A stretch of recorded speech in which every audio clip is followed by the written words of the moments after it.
And Senator Paul, you're recognized for your questions. Do you think the Steele dossier included Russian disinformation? Senator, that's not a question that I'm equipped to answer. It was in the public news. It was you may have heard of it, the Mueller investigation. It was a $32 million investigation that went over a couple of years. Horowitz was an investigator general, and he looked at the FBI's activity in the beginning of this. And what the FBI concluded was that there were FBI agents throughout this period of time who concluded that, yes, the dossier was full of Russian disinformation. So let's say it is Russian disinformation. You say your new Disinformation Governance Board is going to help the public with disinformation.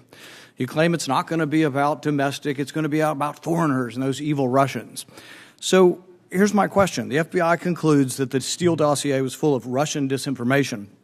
CNN propagated this disinformation gladly for years and years. The difference, I guess, between your opinion and our opinion is that as despicable as it is that CNN propagated this disinformation, I wouldn't shut them down. I wouldn't lecture them. I wouldn't put it on a government website that CNN's wrong for propagating disinformation. The problem you have is you're not even willing to admit, I mean, we can't even have an agreement on what the FBI said was disinformation. How do you propose that you're going to have an office of disinformation governance if you see the problem in even determining what is disinformation? Oh, Senator, because our work is not focused on disinformation writ large. Where we, the Department of Homeland Security, become involved is when there's a connectivity between disinformation and threats to the security of the homeland. Well, that's what the Russians might be considered that. You mentioned the Russians the other day when you tried to pivot away from this being about censorship. But let's say it is the Russians. I know you're not going to ever agree that the Steele dossier, which y'all spent so much money on, was disinformation. But it was, and the FBI concluded. But let's just say there's an imaginary disinformation. You've discovered tomorrow Russian disinformation that's going to hurt our national security.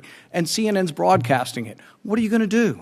Senator, let me... You're going to tell Putin, you shouldn't do this. Senator, what are you going to do? Senator, let me explain what we do in the Department of Homeland Security with respect to disinformation, and frankly, what we've been doing for nearly 10 years across different administrations. The cartels propagate disinformation that Title 42 does not apply to a particular community of migrants from a particular country. How are they propagating this? If I may, through social media, and what we do through U.S. Customs and Border Protection is actually communicate via social media and other channels that is false, that we do apply Title 42. So let's say there's Russian disinformation as well. Are you going to take to social media and broadcast that people are broadcasting something incorrect about what do you think is Russian disinformation? Senator, let me emphasize... Well, you said the other day Russians, and now you're saying not so much the Russians, you're saying the cartels. No, I'm not. No, I'm not, Senator. You're mischaracterizing my statement. Then what are you going to do if there's Russian disinformation? You're going to broadcast something on social media? Allow me to share when we become involved in the Department of Homeland Security. We become involved when disinformation poses a threat to the security of our country. It is when there's a connectivity to a threat to our country. It could be a connectivity to violence. And what this working group does, is precisely what I would think you would want it to do, which is to take a look at the disinformation work that our department has done and ask the following questions. Do we have policies? Do we have guardrails? Do we have standards? But here's the problem. We can't even agree. We can't even agree what disinformation is. You can't even agree that it was disinformation, that the Russians fed information to the Steele dossier. If you can't agree to that, how are we ever going to come to an agreement on what is disinformation so you can police it on social media? Senator, I have 2 points, if I may finish.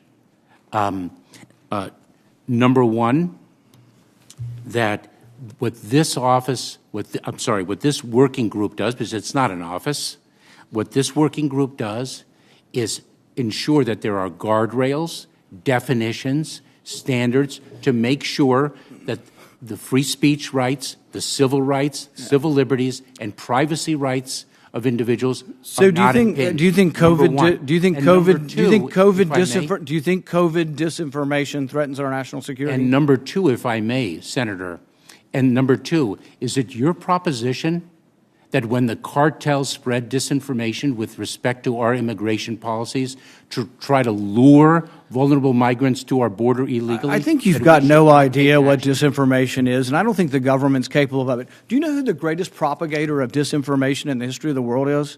The U.S. government. Are you familiar with McNamara, the Pentagon Papers? Are you familiar with George W. Bush and the weapons of mass destruction? Are you familiar with Iran-Contra? I mean, think of all the debates and disputes we've had over the last 50 years in our country. We work them out by debating them. We don't work them out by the government being the arbiter. I don't want guardrails. I want you to have nothing to do with speech. You think we can't determine, speech by traffickers is disinformation? You think the American people are so stupid they need you to tell them what the truth is? You can't even admit what the truth is with the Steele dossier. I don't trust government to figure out what the truth is. Senator. Government is largely disseminating disinformation. So I do have a question, and here's the question. So the Russians, maybe some cartels. What about COVID disinformation? Is that in your bailiwick for your disinformation governance board? Senator, you would have to give me the details with. Okay, here. I've said a million times. I've said a million times that cloth masks don't work. YouTube takes me down. They're a private company. I can have that beef with them. What about you?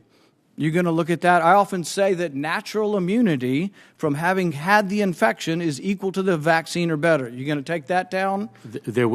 Well, first of all, Those are very specific.